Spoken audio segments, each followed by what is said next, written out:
이준호는 차 안에서 백미러를 들여다보며 한숨을 내쉬었다.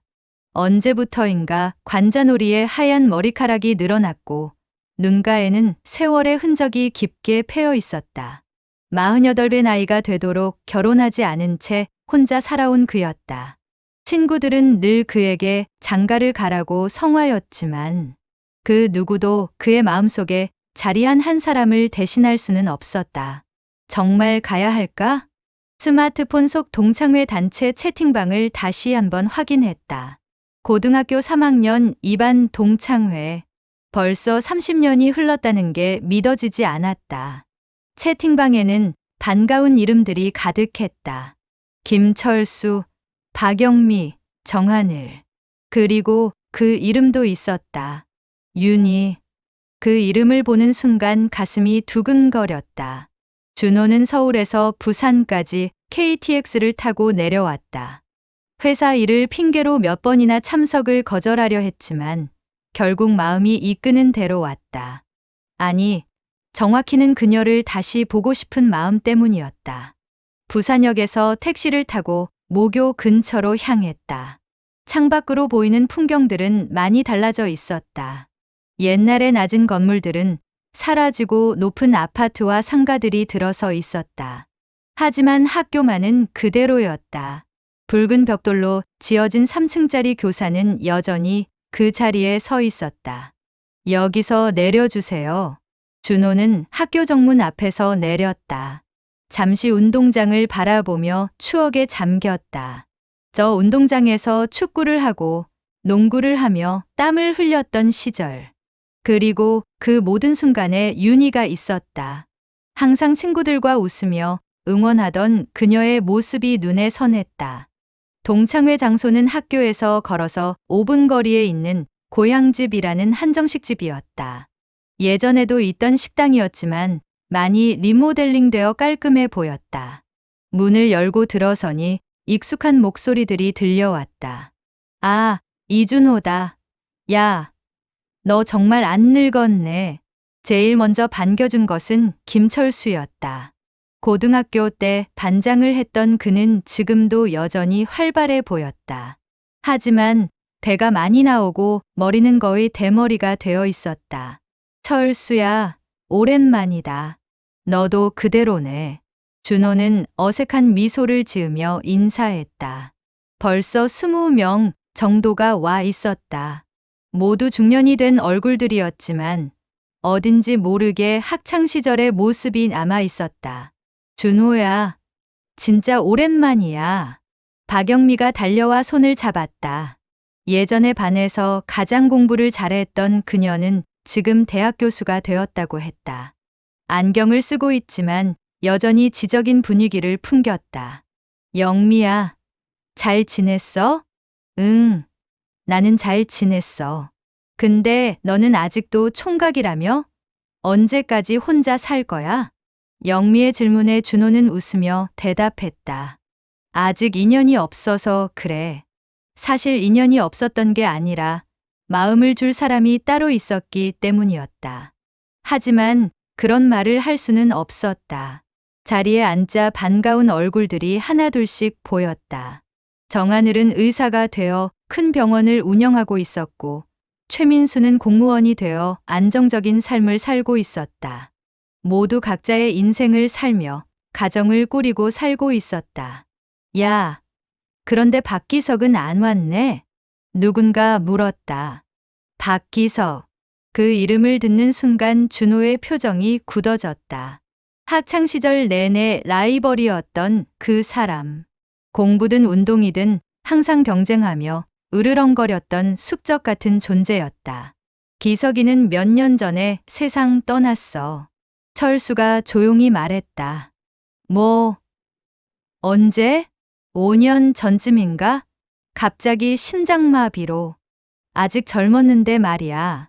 순간 좌석이 조용해졌다. 동창 중 한 명이 세상을 떠났다는 소식은 모두를 숙연하게 만들었다. 준호도 복잡한 감정이 들었다.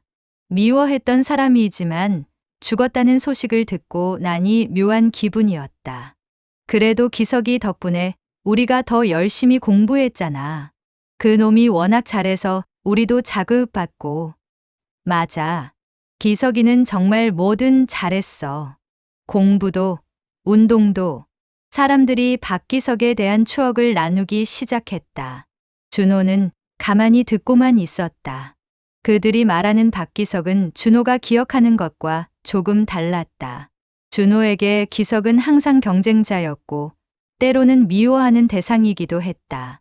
하지만 다른 친구들에게는 좋은 자극제이자 든든한 친구였던 모양이었다. 아, 그런데 윤희는 언제 와? 영미가 물었다. 그 순간 준호의 심장이 빨리 뛰기 시작했다. 드디어 그녀의 이야기가 나왔다.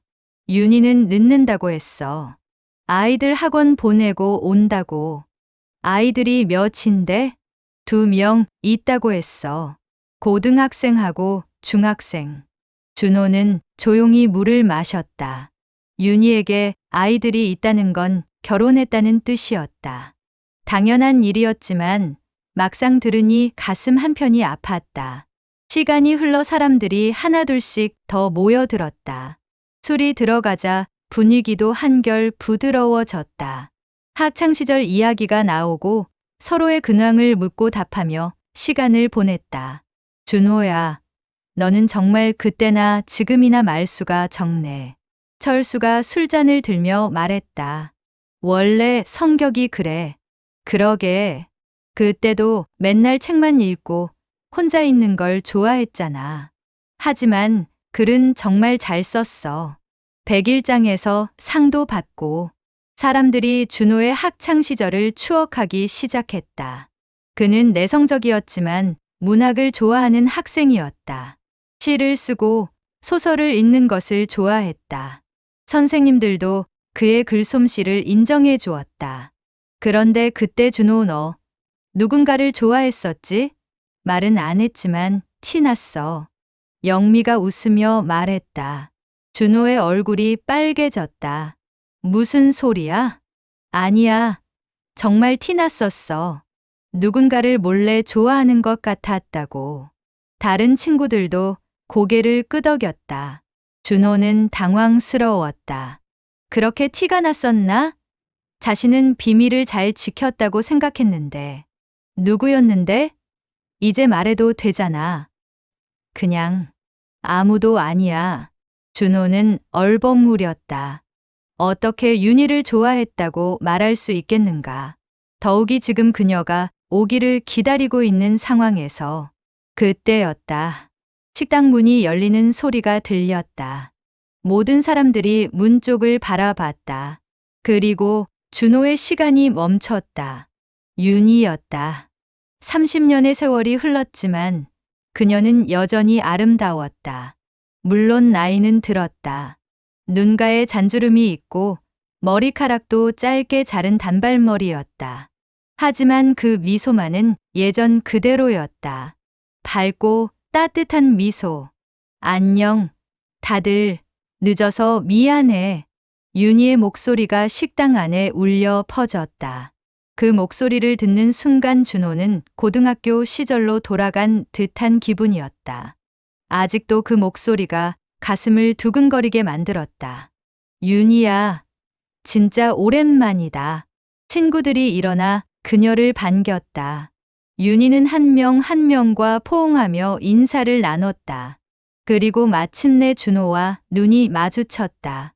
어머, 이준호 맞지? 정말 오랜만이야. 윤희가 환하게 웃으며 다가왔다. 준호는 일어나 어색하게 인사했다.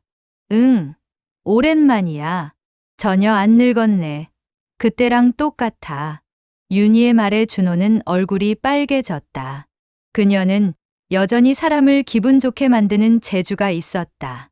윤희가 자리에 앉자 분위기는 더욱 활기를 띠었다. 그녀가 있으니 모든 것이 더 밝아 보였다. 예전 그대로였다. 윤희가 있으면 모든 사람들이 즐거워했다. 그런데 윤희야, 남편은 어때? 잘 지내? 누군가 물었다. 준호는 귀를 기울였다. 드디어 그녀의 남편 이야기가 나왔다. 과연 어떤 사람과 결혼했을까? 혹시 아는 사람일까? 윤희는 잠시 침묵했다. 그러더니 조용한 미소를 지으며 말했다. 우리 남편은 벌써 세상 떠난 지 오래야. 순간 식당이 조용해졌다. 준호도 놀랐다. 윤희가 혼자라니? 언제? 5년 전쯤에 갑자기 심장마비로. 그때 철수가 조심스럽게 물었다. 혹시 박기석이? 윤희가 고개를 끄덕였다. 응, 다들 알잖아. 우리 남편 박기석 말이야. 그 순간 준호의 세상이 무너져 내렸다. 박기석, 평생의 라이벌이자 경쟁자, 미워했던 그 사람이 윤희의 남편이었다니. 준호는 숨을 쉴 수가 없었다. 가슴이 답답하고 머리가 어지러웠다. 30년간 가슴속에 품고 살았던 첫사랑이 자신이 그토록 미워했던 박기석의 아내였다는 충격적인 진실.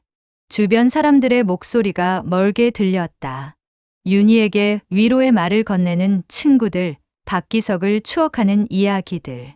하지만 준호는 아무것도 들리지 않았다. 그는 조용히 화장실로 향했다. 거울 속 자신의 얼굴은 창백했다. 찬물로 얼굴을 적시며 마음을 진정시키려 했지만 쉽지 않았다. 박기석, 윤희의 남편이었다고? 중얼거리는 자신의 목소리가 화장실에 울렸다. 모든 것이 꿈만 같았다. 이런 운명의 장난이 있을 수 있나? 준호는 깊은 숨을 쉬었다. 이제 어떻게 해야 할까? 다시 윤희 앞에 앉아서 자연스럽게 행동할 수 있을까? 하지만 그는 알고 있었다.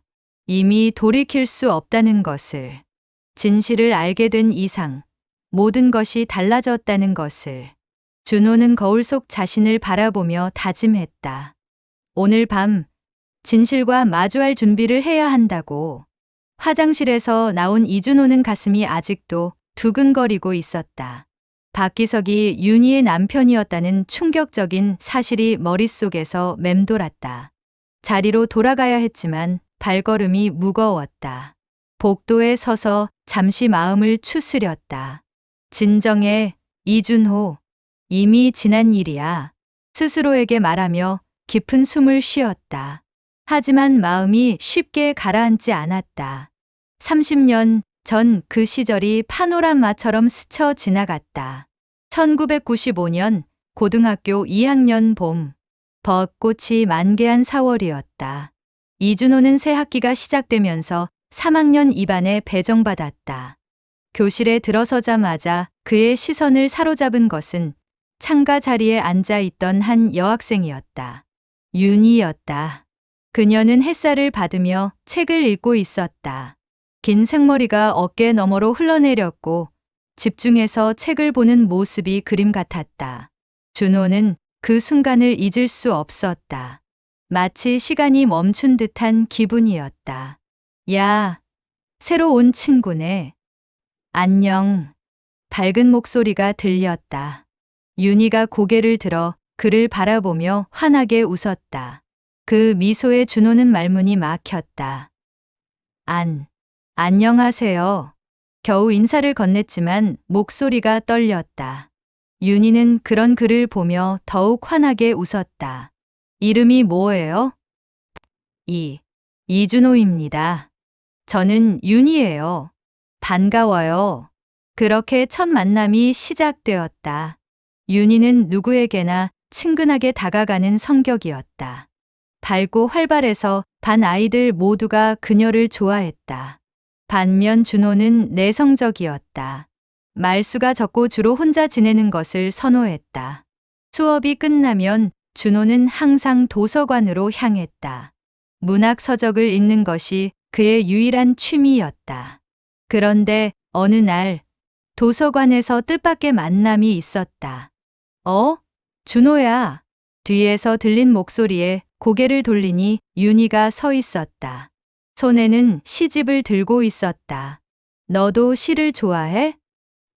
네. 조금요.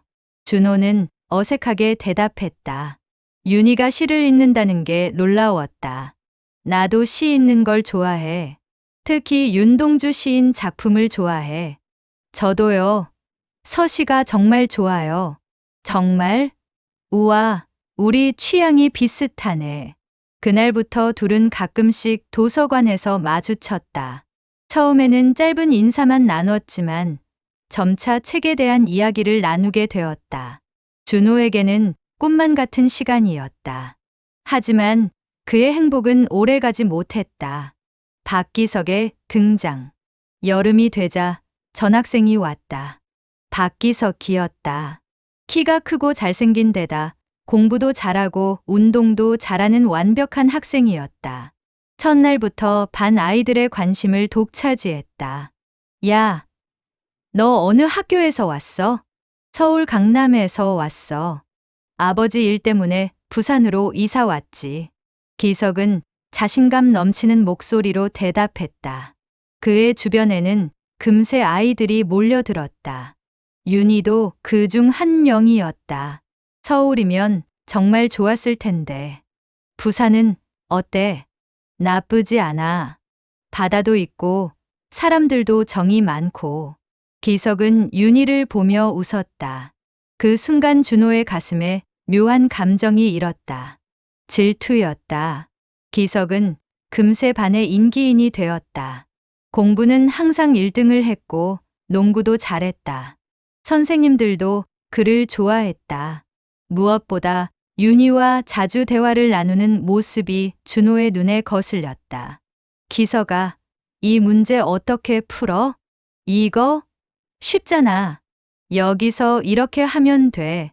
기석은 언제나 자신 있게 윤희의 질문에 답해 주었다. 준호도 답을 알고 있었지만 먼저 나서지 못했다. 그의 소극적인 성격이 원망스러웠다. 시간이 갈수록 윤희와 기석은 더 가까워졌다. 쉬는 시간마다 함께 이야기하고 점심시간에는 같이 먹기도 했다. 준호는 멀리서 그 모습을 바라볼 수밖에 없었다. 첫 번째 경쟁. 가을이 되자 전국연합고사가 있었다. 준호는 이번만큼은 기석을 이기고 싶었다. 그동안 열심히 공부한 보람을 보여주고 싶었다. 무엇보다 윤희에게 자신의 실력을 보여주고 싶었다. 시험 결과가 나왔다. 1등은 박기석, 2등은 이준호였다. 겨우 2점 차이였지만 1등과 2등의 차이는 컸다. 와, 기석이 정말 대단하다. 준호도 잘했어. 2등이잖아. 윤희는 두 사람 모두를 칭찬했지만 기석에게 더 관심을 보이는 것 같았다. 준호는 씁쓸했다. 다음에는 내가 1등 할 거야. 마음속으로 다짐했다. 그때부터 준호와 기석의 본격적인 경쟁이 시작되었다. 2학년 겨울 100일장 대회. 학교에서 100일장 대회가 열렸다. 준호의 유일한 특기인 글쓰기 분야였다. 이번만큼은 자신이 있었다. 기석이 아무리 뛰어나도 문학만큼은 자신이 더 잘한다고 생각했다. 하지만 예상치 못한 일이 일어났다. 기석도 100일장에 참가한 것이다. 기석이 너도 글 써? 조금. 서울에서 문예반 활동했거든. 준호의 심장이 빨리 뛰었다. 설마 여기서도 질 수는 없다. 이것만큼은 자신의 영역이라고 생각했는데. 100일장 당일, 주제는 첫눈이었다. 준호는 온 마음을 다해 시를 썼다. 윤희를 떠올리며 그녀에 대한 자신의 마음을 은유적으로 표현했다. 첫눈이 내린다. 세상을 하얗게 덮으며 내 마음도 순백으로 물들인다.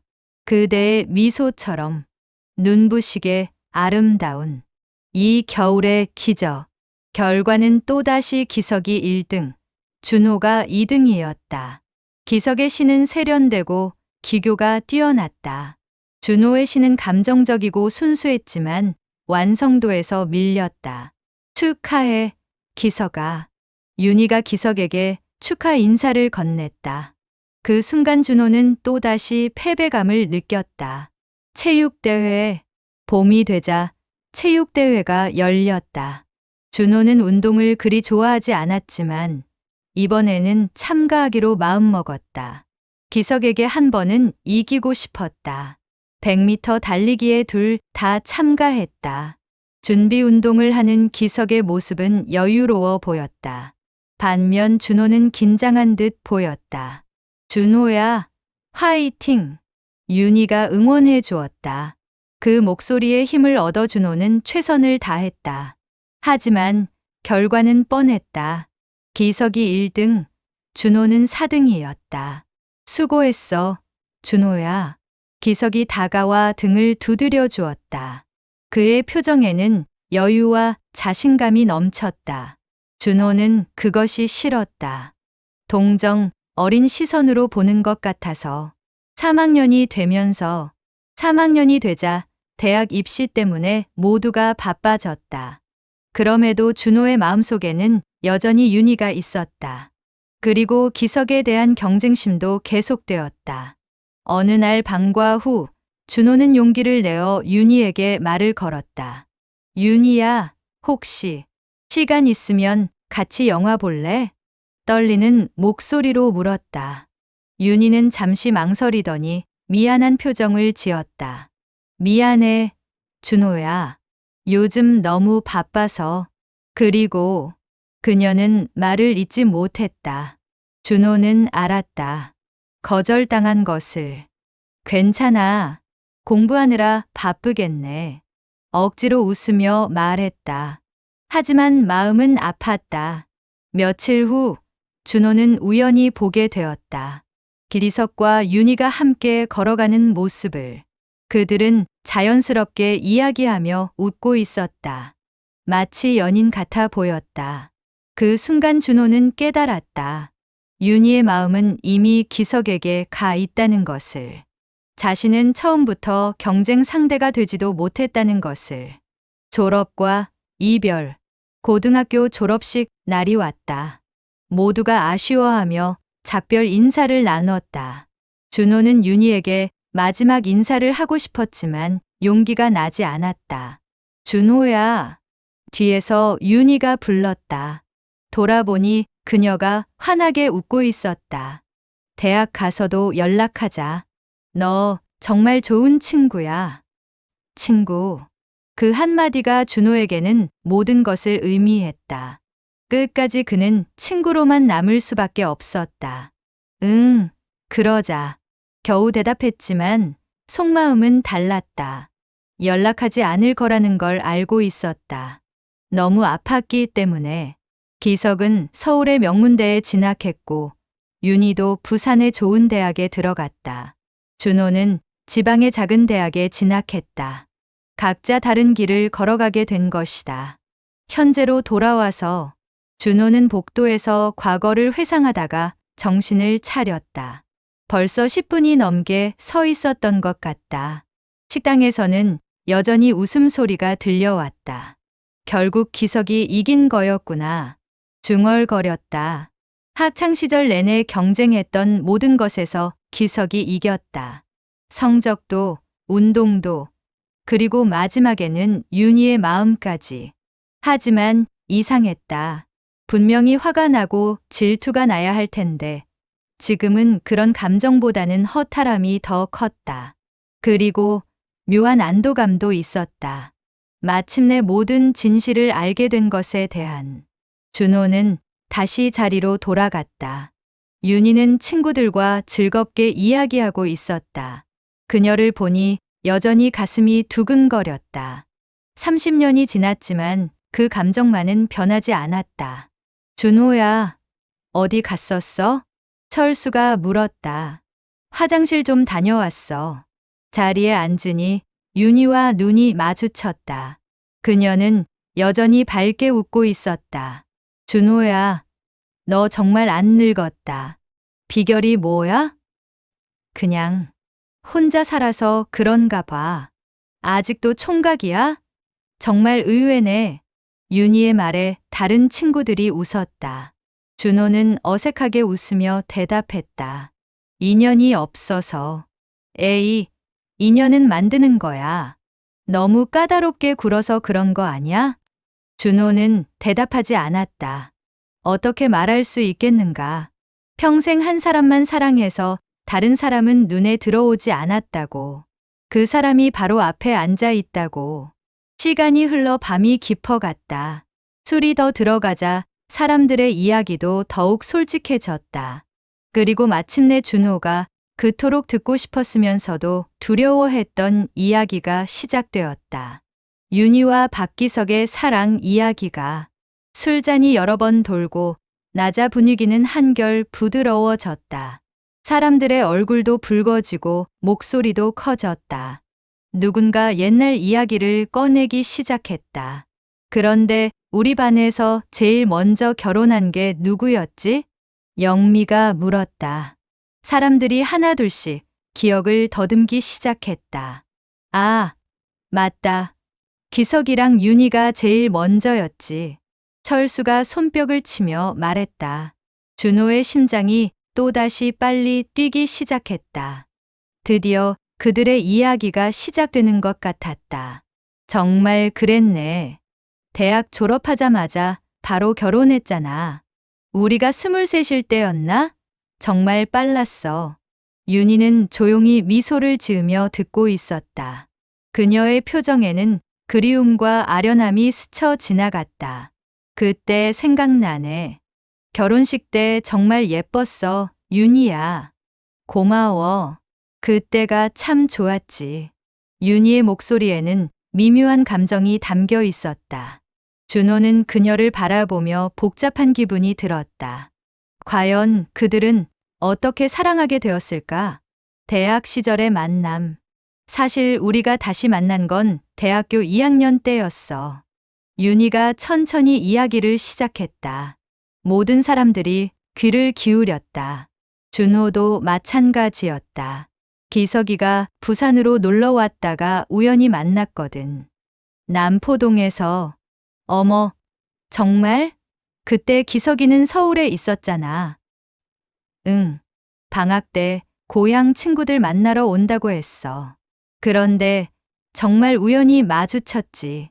윤희는 그때를 떠올리며 미소를 지었다. 처음에는 서로 못 알아봤어.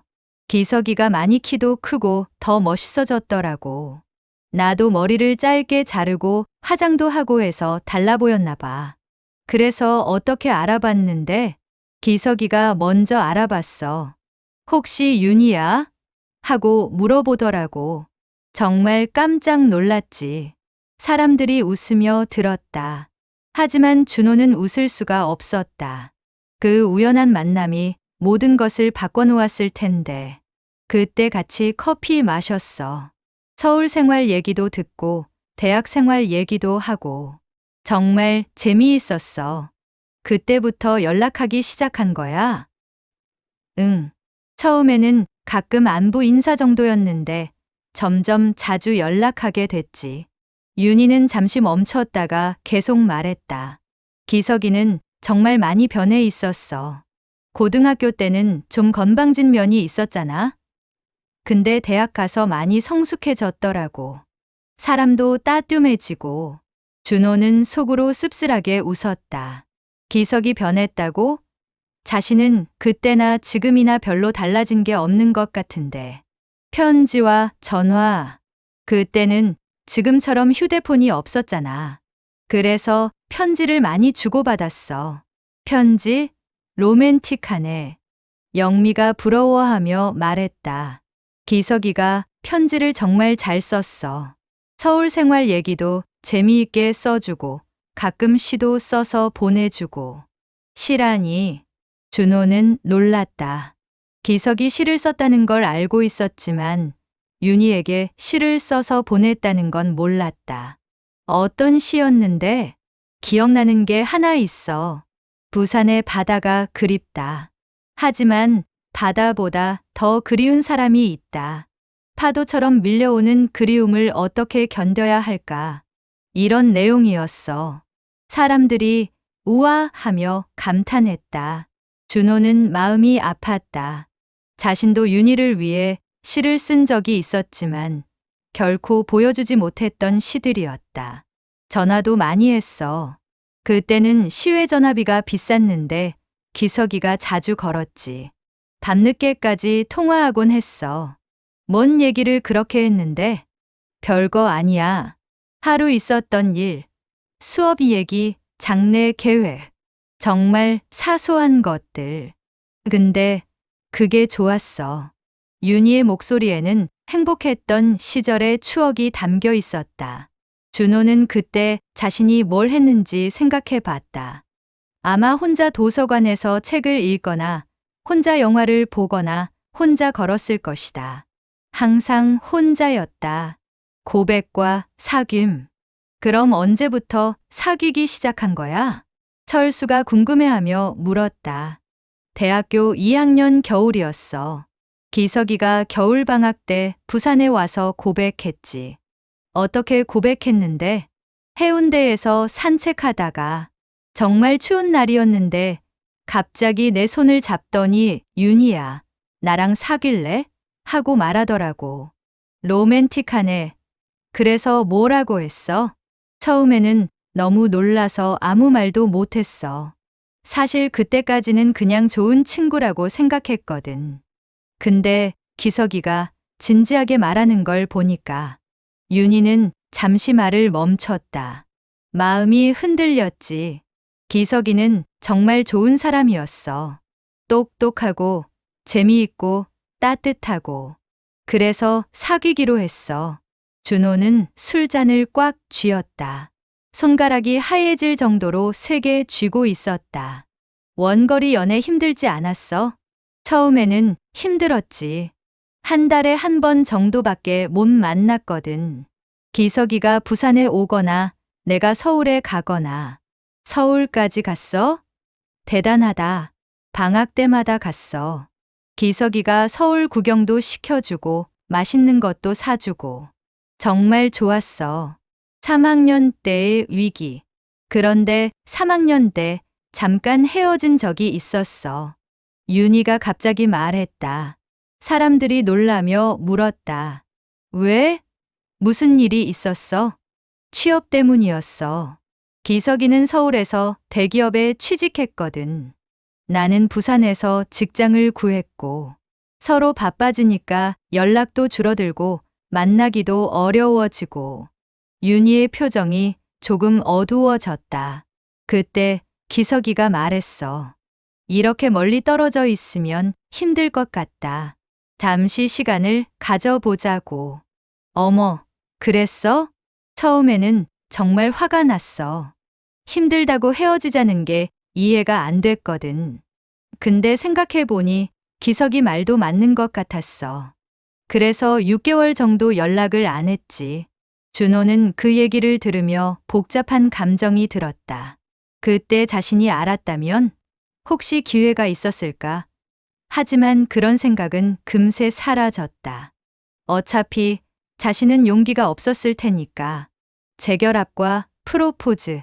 그럼 어떻게 다시 만나게 된 거야? 졸업식 날이었어. 기석이가 갑자기 나타났어. 꽃다발을 들고.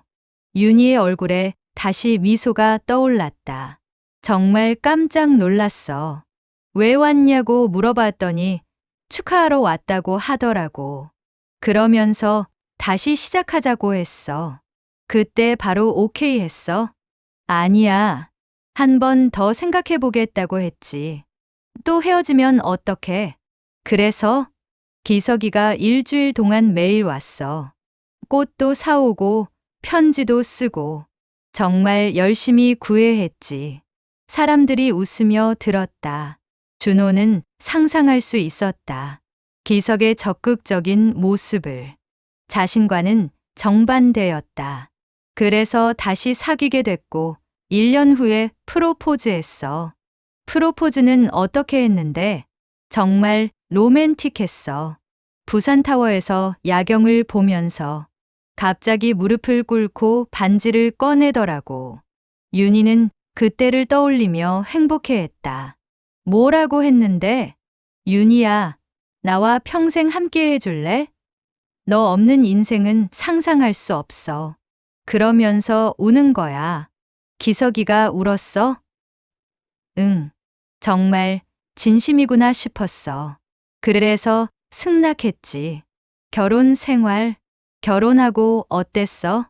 처음 몇 년은 정말 행복했어. 기석이가 서울에서 일하니까 나도 서울로 올라갔거든. 신혼집도 예쁘게 꾸미고 주말마다 데이트도 하고. 윤희는 잠시 멈췄다가 계속했다. 기석이는 정말 좋은 남편이었어. 집안일도 도와주고 요리도 잘했어. 무엇보다 나를 정말 아꼈지. 준호는 마음이 아팠다.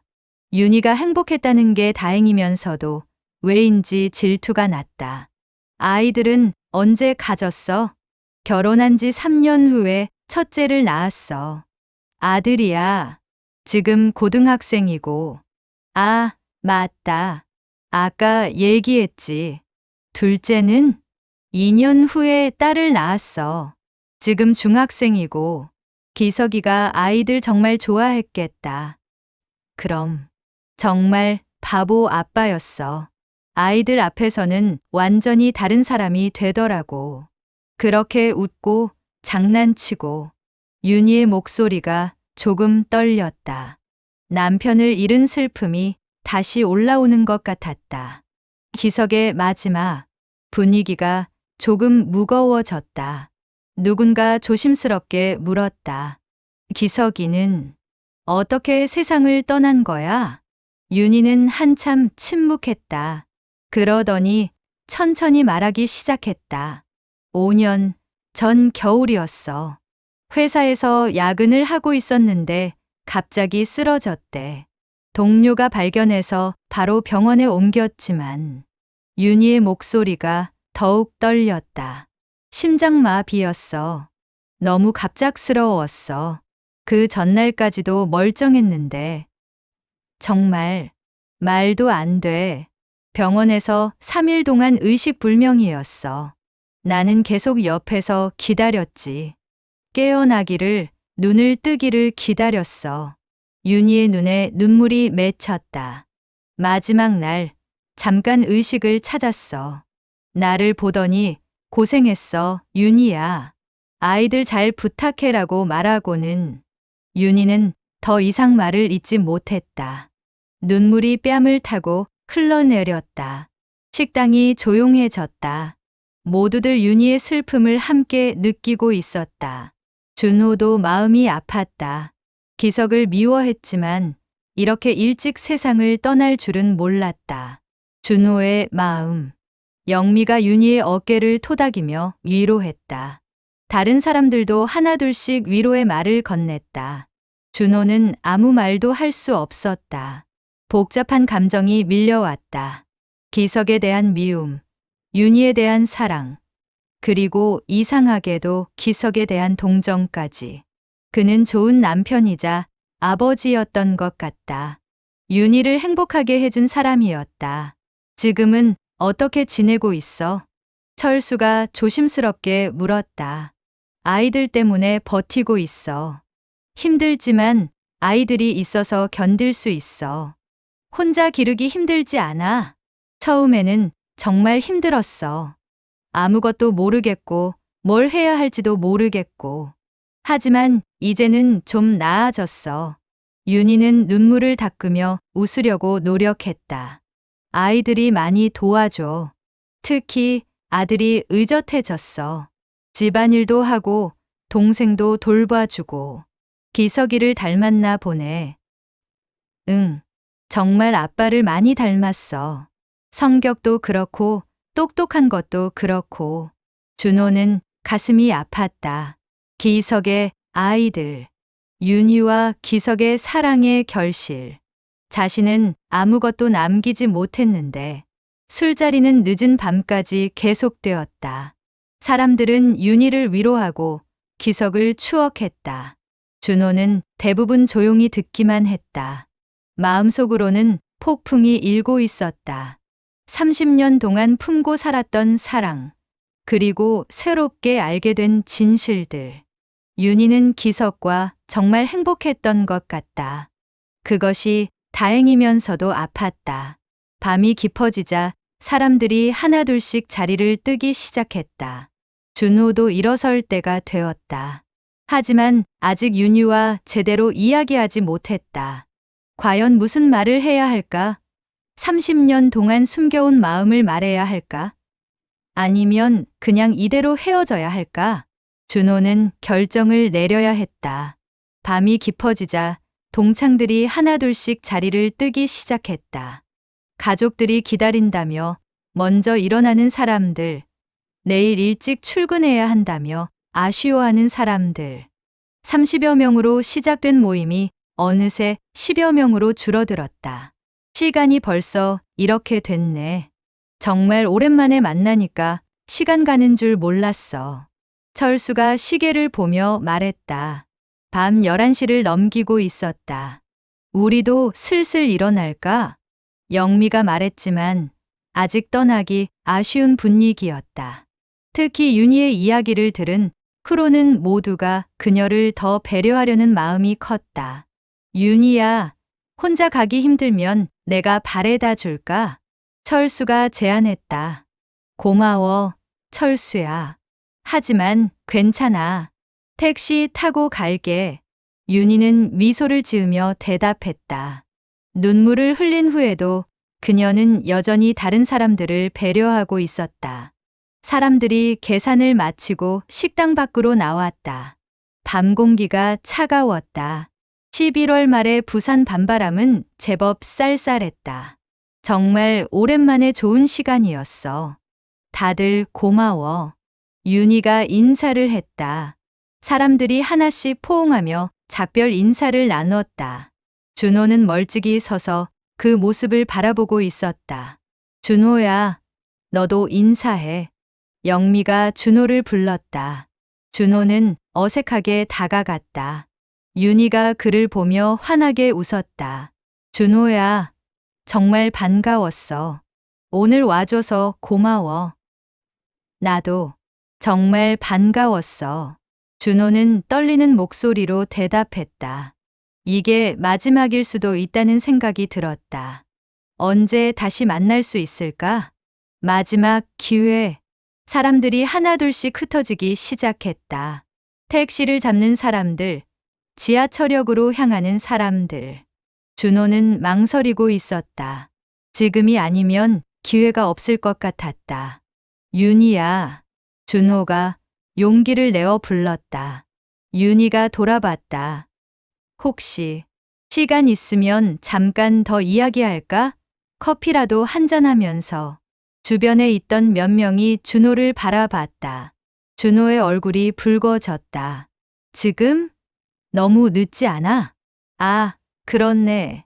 미안해. 괜찮아. 준호는 당황하며 물러서려 했다. 그때 윤희가 말했다. 괜찮아. 어차피 집에 가도 아이들은 학원에서 늦게 올 거야. 잠깐 이야기하자. 준호의 가슴이 뛰었다. 정말 그녀와 둘만의 시간을 가질 수 있게 된 것이다. 그럼 우리는 먼저 갈게. 윤희야, 조심해서 들어가. 영미가 윤희에게 인사했다. 철수도 준호의 어깨를 톡톡 치며 웃었다. 준호야, 좋은 시간 보내. 무슨 의미인지 알 것 같은 미소였다. 준호는 더욱 당황했다. 둘만의 시간. 사람들이 모두 떠나고 나자 길거리에는 준호와 윤희만 남았다. 갑자기 어색한 침묵이 흘렀다. 어디로 갈까? 준호가 물었다. 근처에 24시간 카페가 있어. 거기로 갈까? 좋아. 두 사람은 나란히 걸었다. 학교 근처라서 그런지 젊은 학생들이 많이 보였다. 준호는 문득 자신들의 학창시절이 떠올랐다. 이 길 기억나? 윤희가 물었다. 응. 우리가 자주 다니던 길이잖아. 맞아. 도서관 가는 길이기도 하고, 버스 정류장 가는 길이기도 하고. 두 사람은 과거의 추억을 공유하며 걸었다. 어색함이 조금씩 사라지고 있었다. 카페에 도착했다. 다행히 사람이 많지 않았다. 구석진 자리에 앉아 커피를 주문했다. 정말 오랜만이야. 윤희가 먼저 말을 꺼냈다. 응, 30년이나 됐네. 시간이 정말 빨라. 벌써 우리가 이런 나이가 되다니. 윤희는 준호를 바라보며 미소를 지었다. 근데 준호야, 너 정말 안 늙었다. 그때랑 거의 똑같아. 그런가? 나는 많이 늙은 것 같은데. 아니야. 특히 눈빛이 그대로야. 그때도 지금도 맑고 순수해. 윤희의 말에 준호는 가슴이 뛰었다. 그녀가 자신의 눈빛을 기억하고 있다니. 과거에 대한 이야기. 그런데 준호야, 고등학교 때 생각나는 게 있어. 뭔데? 너 항상 도서관에 있었잖아. 나도 가끔 갔는데 너를 자주 봤어. 준호는 깜짝 놀랐다. 윤희가 자신을 봤다고? 나를 봤어? 응. 항상 진지하게 책 읽고 있었어. 가끔 시집도 읽고. 그때 생각하기를 저 친구는 정말 문학을 좋아하는구나 했지. 그때 말을 걸어볼까 생각도 했어. 근데 너무 집중하고 있는 것 같아서 방해하기 미안했어. 준호는 믿을 수 없었다.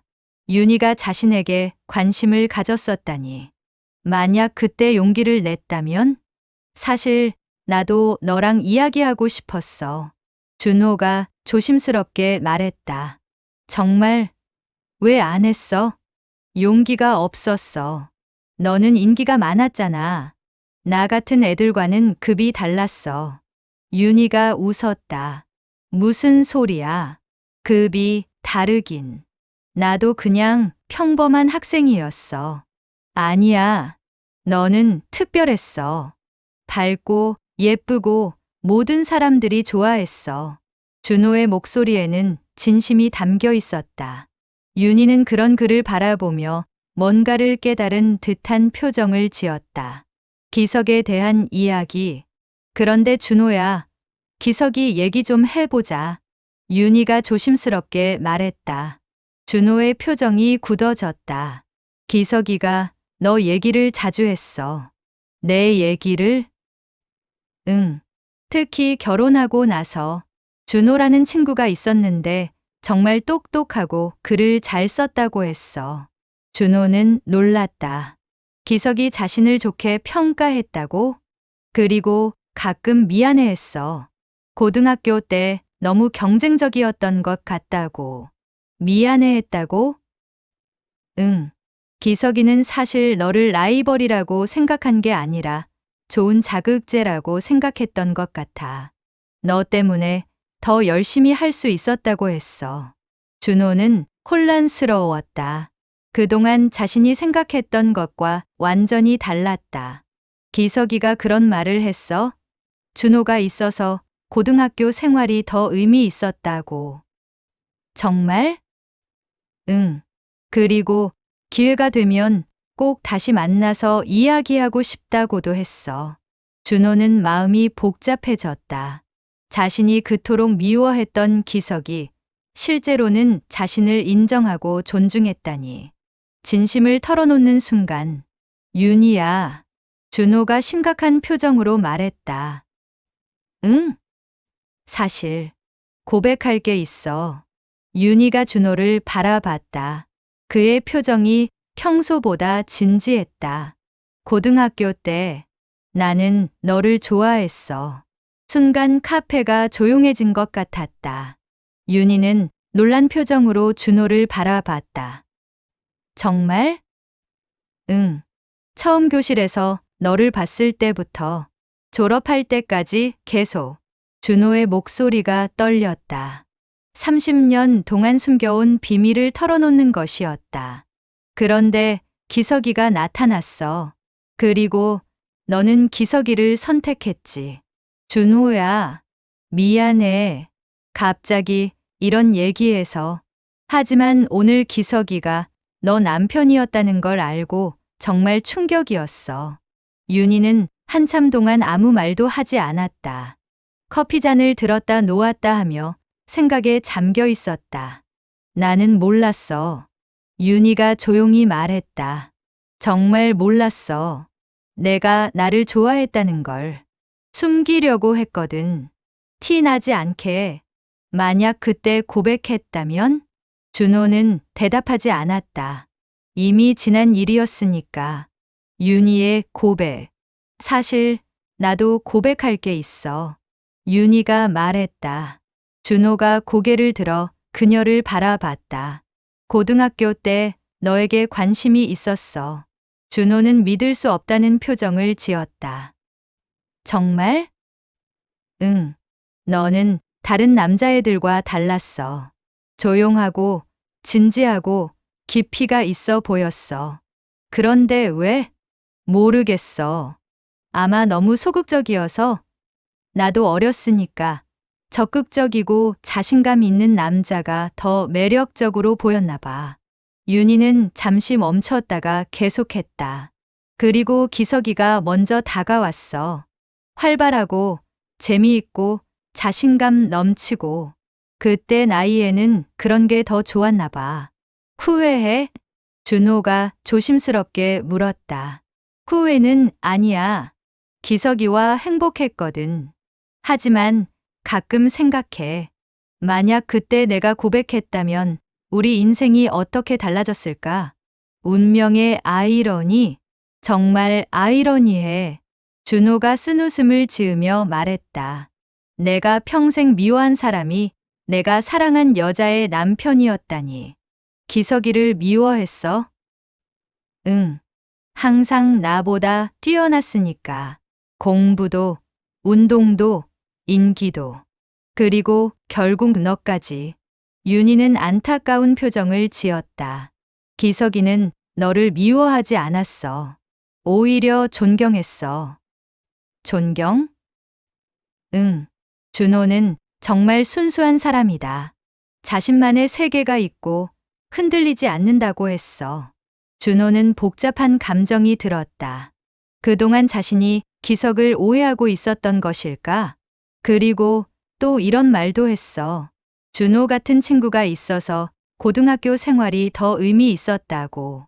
정말 그런 말을 했어? 응. 기석이는 너를 진짜 친구라고 생각했어. 비록 가깝지는 않았지만.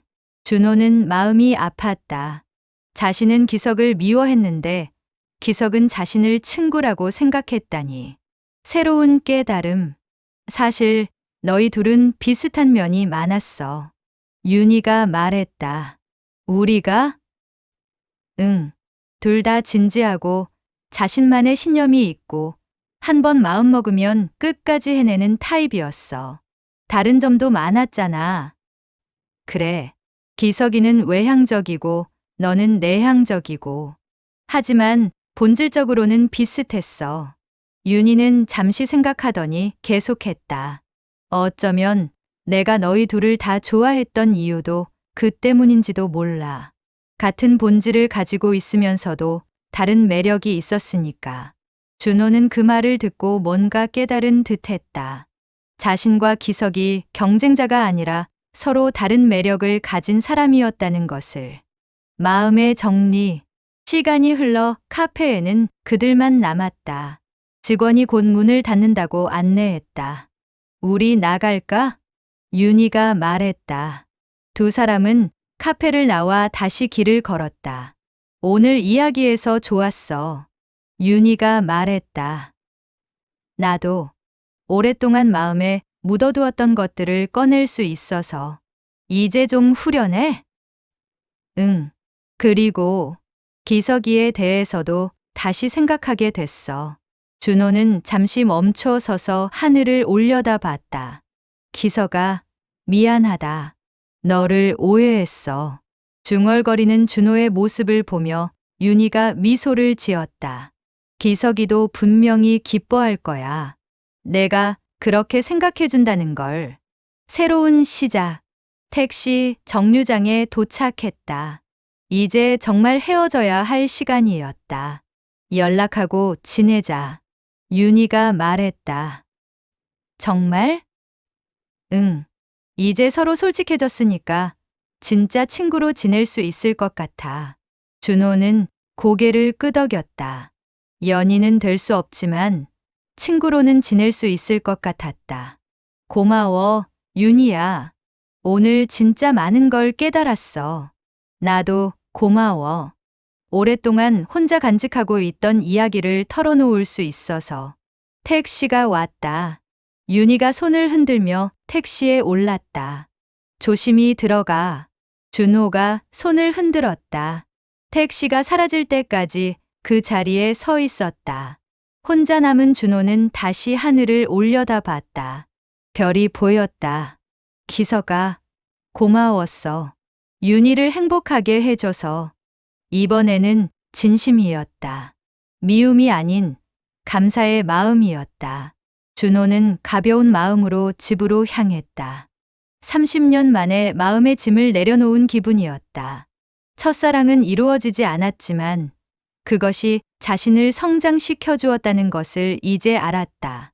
그리고 기석은 원수가 아니라 자신의 또 다른 모습이었다는 것도. 새벽에 성찰. 호텔로 돌아온 준호는 잠이 오지 않았다. 창문을 열고 부산의 밤바다를 바라봤다. 먼 바다 위로 불빛들이 반짝이고 있었다. 어선들의 불빛일까? 아니면 저 멀리 떠 있는 섬들의 불빛일까? 오늘 하루가 꿈만 같았다. 30년 만에 만난 첫사랑. 그리고 그녀가 평생의 라이벌이었던 박기석의 아내였다는 충격적인 사실. 하지만 가장 큰 변화는 자신의 마음이었다. 더 이상 기석을 미워하지 않았다. 아니, 미워할 이유가 없었다는 것을 깨달았다. 오히려 감사했다. 윤희를 행복하게 해준 것에 대해서. 침대에 누워 천장을 바라보며 준호는 과거를 되돌아봤다. 고등학교 시절부터 지금까지의 30년. 그 시간 동안 자신은 무엇을 했을까? 대학 시절의 기억. 대학에 진학한 후 준호는 더욱 내성적이 되었다. 윤희를 잊으려 노력했지만 쉽지 않았다. 다른 여학생들과 만나보기도 했지만 마음이 가지 않았다. 항상 윤희와 비교하게 되었다. 문학 동아리에 가입해서 시를 쓰고 소설을 썼다. 대부분 이루어지지 않은 사랑에 대한 것들이었다. 동기들은 그의 글을 좋아했지만 준호 자신은 만족하지 못했다. 진짜 감정을 글로 표현하는 것이 이렇게 어려운 일인지 몰랐다. 졸업 후에는 지방 신문사에 취직했다. 기자가 되고 싶었지만 현실은 녹록하지 않았다. 작은 기사들을 쓰고 편집 업무를 도왔다. 하지만 나름대로 의미 있는 일이라고 생각했다. 서울로의 이주. 5년 후 준호는 서울의 출판사로 이직했다. 더 큰 꿈을 향해 도전하고 싶었다. 서울에서의 생활은 쉽지 않았다. 월세방에서 혼자 살며 야근을 밥 먹듯이 했다. 그럼에도 준비는 즐거웠다. 다양한 작가들과 만나고 좋은 책들을 기획했다. 특히 젊은 작가들의 작품을 발굴하는 일에 보람을 느꼈다. 하지만 개인적인 삶은 여전히 공허했다. 가끔 동료들이 소개팅을 주선해줬지만 별로 관심이 없었다. 마음 한편에는 여전히 윤희가 있었다. 중년의 위기.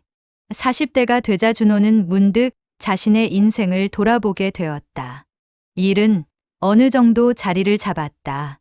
출판사에서 편집장까지 올랐고 동료들의 인정도 받았다. 하지만 개인적으로는 여전히 혼자였다. 부모님이 돌아가신 후로는 정말 혼자가 되었다. 명절이나 가족 모임이 있을 때마다 외로움을 느꼈다. 친구들은 모두 결혼해서 가정을 꾸렸는데 자신만 혼자 남은 것 같았다. 가끔 윤희 생각이 났다. 그녀는 지금 어떻게 살고 있을까? 행복할까? 인터넷에서 검색해보고 싶었지만 용기가 나지 않았다. 오늘 밤의 깨달음. 하지만 오늘 모든 것이 달라졌다. 윤희를 다시 만났고 그녀의 인생 이야기를 들었다. 그리고 가장 중요한 것은 자신의 마음을 정리할 수 있었다는 것이다. 준호는 침대에서 일어나 책상 앞에 앉았다. 오랜만에 뭔가 쓰고 싶었다. 시가 아니라 자신의 마음을 정리하는 글을. 오늘 나는 30년간의 오해를 풀었다. 내가 사랑했던 사람과 내가 미워했던 사람이 한 쌍이었다는 아이러니를 받아들였다. 그리고 깨달았다. 사랑은 소유가 아니라는 것을. 상대방의 행복을 바라는 것이 진정한 사랑이라는 것을. 박기석, 너를 미워해서 미안했다. 너는 윤희를 행복하게 해주었고 그것으로 충분하다. 이제 나도 너를 친구라고 부르고 싶다. 다음 날 아침, 준호는 일찍 일어났다. 오랜만에 개운한 잠이었다. 호텔 도식을 먹고 모교를 다시 한번 둘러보기로 했다. 학교는 평일 아침이라 학생들이 등교하고 있었다. 교복을 입은 아이들을 보니 자신의 학창 시절이 떠올랐다. 그때는 모든 것이 그렇게 중요하고 절실했는데 지금 보니 다 추억이 되어 있었다. 운동장을 걸으며 준호는 문득 깨달았다. 자신이 그동안 과거에 얽매여 살았다는 것을. 이루어지지 않은 사랑에 대한 아쉬움, 라이벌에 대한 질투심, 그런 감정들이 자신을 올가매고 있었다. 하지만 이제는 달랐다. 마음이 가벼웠다. 마치 무거운 짐을 내려놓은 것 같았다. 윤희로부터의 연락. 점심시간쯤 준호의 휴대폰이 울렸다. 모르는 번호였다. 여보세요? 준호야? 나, 윤희야. 윤희의 목소리였다. 준호의 가슴이 다시 뛰기 시작했다. 윤희야, 어떻게 내 번호를? 어제 영미한테 받았어. 괜찮지? 당연하지. 연락해줘서 고마워. 혹시 시간 있으면 점심 같이 먹을래? 어제 미처 못한 이야기가 있어서. 준호는 망설이지 않고 대답했다. 좋아. 어디서 만날까? 두 번째 만남. 윤희가 정한 곳은 해운대 근처의 작은 식당이었다. 바다가 보이는 곳이라고 했다. 준호가 도착했을 때 윤희는 이미 와 있었다. 낮에 보니 윤희의 모습이 더 선명했다. 나이는 들었지만 여전히 아름다웠다. 무엇보다 그녀의 미소가 여전히 따뜻했다. 안녕, 준호야. 잘 잤어? 응. 오랜만에 푹 잤어. 너는? 나도. 어제 이야기하고 나니까 마음이 한결 가벼워졌어. 두 사람은 창가 자리에 앉았다. 창밖으로 부산 바다가 보였다. 파도가 천천히 밀려오고 있었다. 미래에 대한 이야기. 준호야, 어제 생각해봤어. 윤희가 말했다. 뭘? 우리가 지금까지 살아온 인생에 대해서, 그리고 앞으로 살아갈 인생에 대해서도. 준호는 윤희를 바라봤다. 나는 지금까지 기석이와의 추억에만 매달려 살았어. 물론 아이들이 있으니까 현실적인 삶은 살고 있었지만 마음은 과거에 머물러 있었어. 그런데 어제 너와 이야기하고 나니까 깨달았어. 기석이도 나에게 앞으로 나아가기를 바랄 거라는 걸. 준호는 고개를 끄덕였다. 너도 마찬가지야, 준호야. 지금까지 첫사랑에 대한 아련함에만 매달려 살았지 않았어? 맞아. 그런 것 같아. 이제는 우리 둘 다 앞으로 나아가야 해. 과거는 아름다운 추억으로 간직하고, 새로운 다짐. 그래서 제안이 있어. 윤희가 미소를 지으며 말했다. 뭔데? 우리 진짜 친구가 되자. 과거의 감정들은 다 정리하고 지금 이 나이에 맞는 관계를. 준호는 잠시 생각했다. 그것도 좋은 제안 같았다. 좋아. 하지만 조건이 있어. 뭔데? 너도 새로운 인연에 마음을 열어야 해. 혼자 살기에는 인생이 너무 길어. 윤희가 웃었다. 너야말로 아직 늦지 않았어. 좋은 사람 만나서 가정도 꾸리고. 글쎄, 내 나이에 누가 좋아하겠어? 무슨 소리야. 너는 정말 좋은 사람이야. 진실하고 따뜻하고 깊이가 있어. 준호는 윤희의 말에 가슴이 따뜻해졌다. 새로운 약속. 그럼 약속하자. 윤희가 손을 내밀었다. 뭘?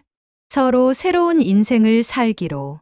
과거에 얽매이지 말고. 준호는 윤희의 손을 잡았다. 그녀의 손은 따뜻했다. 약속해. 그리고 가끔 안부도 묻고 서로의 인생에 대해서도 이야기하자. 좋아. 두 사람은 마주 보며 웃었다. 이제 더 이상 이루어지지 않은 사랑의 주인공들이 아니었다. 서로를 이해하고 응원하는 친구들이었다. 기석에 대한 새로운 이해. 그런데 준호야, 하나 더 부탁이 있어. 뭔데? 기석이 무덤에 같이 가줄래? 너에 대한 이야기를 해주고 싶어. 준호는 잠시 망설였다. 그러다가 고개를 끄덕였다. 그래, 가자. 오후에 두 사람은 기석의 무덤을 찾았다. 부산 외곽의 조용한 공원묘지였다. 기석의 사진이 묘비에 새겨져 있었다. 생전의 모습 그대로였다. 기석아, 준호가 왔어. 윤희가 묘비 앞에서 말했다. 너 기억하지? 고등학교 때 친구. 너를 가장 잘 알고 있던 친구. 준호는 기석의 사진을 바라봤다. 사진 속의 기석은 여전히 자신감 넘치는 미소를 짓고 있었다. 기석아, 미안했어. 준호가 중얼거렸다. 너를 오해했어. 너는 정말 좋은 사람이었구나. 윤희가 준호의 어깨에 손을 올렸다. 기석이도 분명히 기뻐할 거야. 내가 이렇게 와준 것을. 준호는 기석의 무덤 앞에서 다시 한번 다짐했다. 이제 정말로 과거와 화해하고 새로운 인생을 살게 했다고. 새로운 시작. 무덤을 나오면서 준호는 마음이 정말 가벼워진 것을 느꼈다. 30년간 자신을 옭아매고 있던 모든 감정들이 정리된 것 같았다. 고마워, 윤희야. 내가 고마워야지. 덕분에 나도 많은 걸 깨달았어. 이제 정말 새로 시작하는 거네. 응. 우리 모두. 저녁 기차를 타기 전 두 사람은 마지막으로 커피를 마셨다. 연락하고 지내자. 당연하지. 이제 진짜 친구니까. 그리고 좋은 사람 생기면 꼭 소개해줘. 윤희가 장난스럽게 말했다. 너도. 준호가 웃으며 대답했다. 귀경길에서 KTX를 타고 서울로 돌아가는 길. 준호는 창밖 풍경을 바라봤다. 지나가는 도시들, 산들, 강들, 모든 것이 새롭게 보였다. 휴대폰을 꺼내 메모장을 열었다. 그리고 적기 시작했다. 첫사랑의 의미. 첫사랑은 이루어져야 의미가 있는 것이 아니다. 그 감정 자체로 충분히 의미가 있다. 순수한 마음으로 누군가를 사랑했다는 것. 그것만으로도 아름다운 경험이다. 그리고 때로는 이루어지지 않았기 때문에 더욱 아름다울 수도 있다. 현실의 복잡함이나 상처 없이 순수한 감정으로만 기억될 수 있으니까. 나는 윤희를 사랑했고 그 사랑은 나를 성장시켰다. 비록 이루어지지는 않았지만 그 감정은 내 인생의 소중한 부분이었다. 그리고 박기석, 너도 내 인생의 소중한 부분이었다. 경쟁자가 아니라 동반자였구나. 이제야 깨달았지만 새로운 다짐. 서울에 도착한 후 준호는 아파트로 돌아갔다. 혼자 사는 작은 공간이었지만 이제는 더 이상 외롭지 않았다. 거울을 보며 스스로에게 말했다.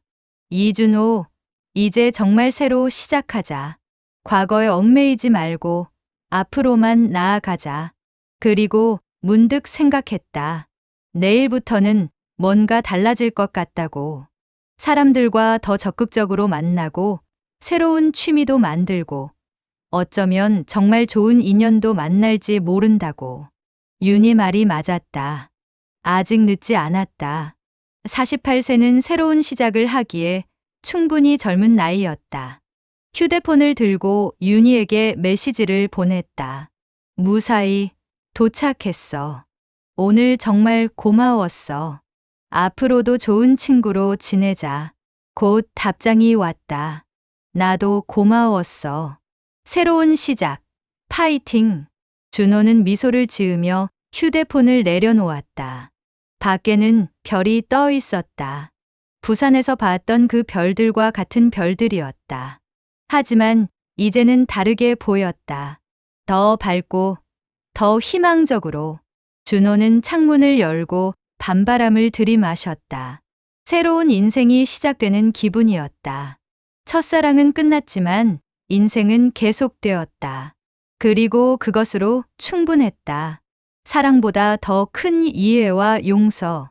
윤희가 마지막에 해준 말이 떠올랐다. 정말 그랬다. 사랑도 소중하지만 서로를 이해하고 용서하는 것이 더 중요했다. 그리고 그것이 진정한 성숙이었다.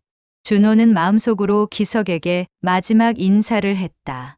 기석아, 잘 가. 그리고 고마웠어. 덕분에 나도 성장할 수 있었어. 이제 정말 모든 것이 끝났다. 아니, 끝난 것이 아니라 새로 시작된 것이었다. 더 나은 내일을 향해서.